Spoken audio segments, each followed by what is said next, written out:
Hola, en este vídeo vamos a ver la introducción del tema 3 de la gestión de procesos.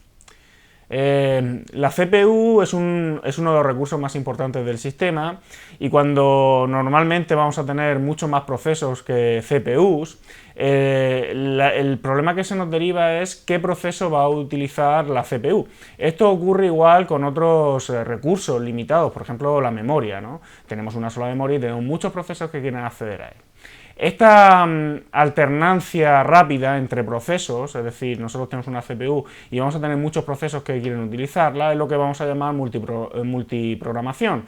Y es básicamente lo que va a dar la ilusión de paralelismo, es decir, lo que llamamos pseudoparalelismo. Es decir, tenemos una CPU y varios procesos que quieren utilizarla, vamos a ir poniendo procesos en la CPU para intentar o parecer que se están ejecutando todos a la vez cuando realmente no se están haciendo.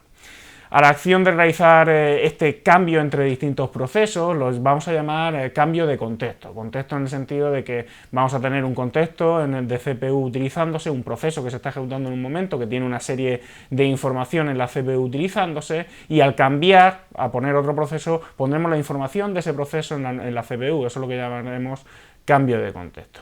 Es verdad que en multiprocesadores, que son casi todos los procesadores reales, sí puede ocurrir un verdadero paralelismo, ya que tenemos varios cores que ejecutan al mismo tiempo varios procesos.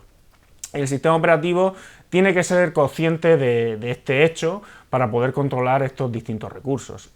En la figura de la derecha podéis ver lo que es el mapa de memoria de un proceso, que lo veremos en el tema de administración de memoria, el tema siguiente, pero sí que es bueno tener en cuenta que cuando se crea un proceso, cuando un programa entra en ejecución, bien, se va a crear, el sistema operativo tiene que crear o tiene que reservar espacio suficiente en memoria para almacenar esa información, el texto, la serie de instrucciones, los datos y luego una serie de memoria dinámica para el almacenamiento y la gestión de la llamada procedimientos, etcétera, etcétera. ¿Bien? Entonces eso va a consumir, cada proceso va a consumir una serie de recursos y es importante saber que esto va a pasar.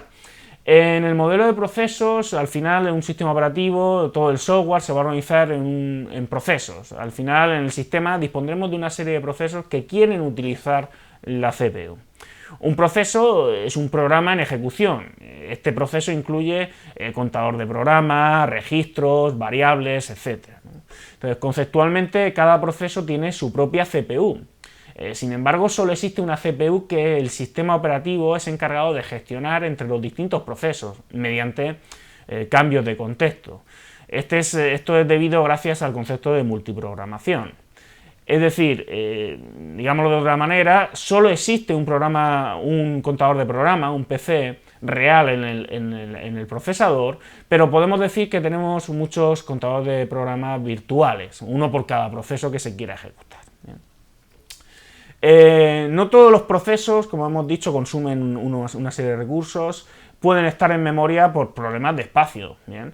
Por tanto, necesitamos mecanismos para crear y terminar procesos. La pregunta es cuándo se van a crear estos procesos, ¿bien? Y cuándo se terminarán, ¿no? Para crear procesos, pues tendremos en el inicio del sistema, bueno, son procesos interactivos en primer plano, ¿bien? Que se están ejecutando, interactuando con el usuario, y luego tendremos procesos en segundo plano, que se arrancan y pasan a ejecutarse sin necesidad de la interacción directa del usuario. ¿Bien? Luego también se pueden crear procesos por llamadas al sistema específicas, recordad del tema anterior que un programa, un proceso cuando entra en ejecución, no puede acceder directamente a ciertos recursos por serie de medidas de seguridad y de control de los recursos, y si quiere algo específico tiene que solicitarlo a través de una llamada al sistema operativo. Bien, una de las llamadas que se puede hacer un proceso cuando está en ejecución es una llamada a crear otro proceso. Estas llamadas en Unix son el fork y exec, que ahora la veremos, y en Windows 32 a través del API Win32 el create process. Bien, al final lo que podemos conseguir es que un problema se divida en varios subproblemas, en varias subtareas que se la ejecuten distintos procesos. Bien. También se puede crear un proceso porque el usuario inicia un proceso, ya sea en modo hace doble clic o ejecuta un programa, o por el inicio de un trabajo por lotes. Bien, A continuación vamos a ver el ejemplo de cómo se crea un proceso en un sistema Unix. Si es un sistema operativo que soporta el concepto de procesos, debe incluir esos mecanismos para crear y destruir. En Unix, bueno, para crear procesos existe la llamada al sistema fork. Bien. Básicamente fork crea una copia idéntica del proceso al que hace la llamada. Yo tengo un proceso, hace un fork, y lo que voy a hacer es crear exactamente un clon de ese proceso. Todo proceso tiene un identificador de proceso. Cuando se hace un fork, el identificador de proceso, el del padre, el que ha emitido la llamada, es el identificador que tenía. El del hijo, el proceso que se crea idéntico al padre, es que tiene un identificador 0. Bien. Bueno, en esta imagen vemos este ejemplo. Tenemos en la parte de arriba un printf y luego ejecutamos un fork. A partir de ese momento vamos a tener dos procesos exactamente idénticos. Bien, tenemos dos procesos que van a ejecutar los dos el printf2. Bien. Cada uno de esos procesos tendremos el proceso padre y el hijo. El proceso padre tendrá su identificador y el proceso hijo tendrá el identificador 0 de momento hasta que ejecute un exec que le asocie un código particular para ejecución. Bien. Luego se pueden hacer otras llamadas, bien, se puede crear el hijo puede crear otro fork y otro fork y otro fork, y así se creará lo que se llama una jerarquía de procesos, donde tendremos un proceso padre y ese proceso padre creará un hijo y ese hijo otro hijo, y así crearemos una serie de procesos. Al fin y al cabo vamos a tener que cada hijo va a tener un solo padre, pero un padre puede tener varios hijos si ejecuta varios forks. Para terminar un proceso, pues, podemos enviar señales exit o kill, ¿vale?, que veremos más tarde, ¿no? Vamos a ver un ejemplo. Bien, esto es un ejemplo de exec. Como hemos visto, con fork creamos lo que sería el proceso, copia idéntico de su padre, pero con exec lo que vamos a hacer es asignarle un programa a ejecutar por ese proceso. Bien, aquí vemos cómo después del printf, que está el PC en la parte de arriba, ejecutamos ese exec, indicándole la ruta de dónde está el programa ejecutable, en este caso el código del programa binls. A continuación, bien, sería ese programa se cargaría las instrucciones de programa ejecutable y pasaría a ejecutar las siguientes instrucciones. Bien. Es decir, pasaría a ejecutar el nuevo código. Aquí tenemos un ejemplo de cómo funciona fork+exec, cómo se crean procesos nuevos en un sistema Unix.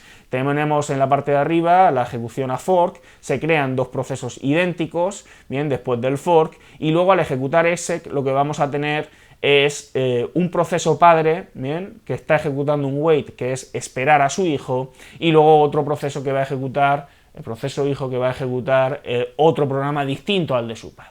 Al final vamos a crear. Quiero remarcar la llamada await.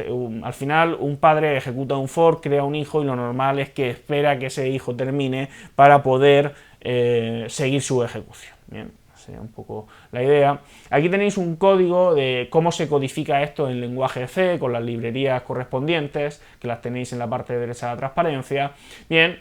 Básicamente tenemos pid, que es igual a fork, y comprobamos si ha habido algún problema en la llamada del sistema para crear un hijo, y a partir de ese momento, si queremos discernir qué es lo que va a hacer mi hijo y qué es lo que va a hacer el padre, pues tendremos que identificar quién tiene el PID, el identificador de proceso igual a 0, y quién no lo tiene. Bien, el proceso padre tendrá su identificador. Bien.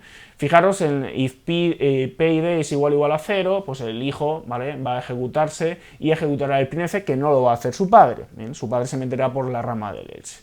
Eso es simplemente para que veáis un poquito cómo funcionaría, porque a partir de el fork vamos a tener dos procesos que se van a ejecutar. Bien. Bien, hemos visto la parte de creación de procesos en Unix, bien, en Windows funcionaría de otra manera. Vemos ahora cómo terminan esos procesos. Un proceso pues, puede terminar por varias razones. De forma voluntaria, mediante la ejecución de un exit, o en Win32 de un exit process.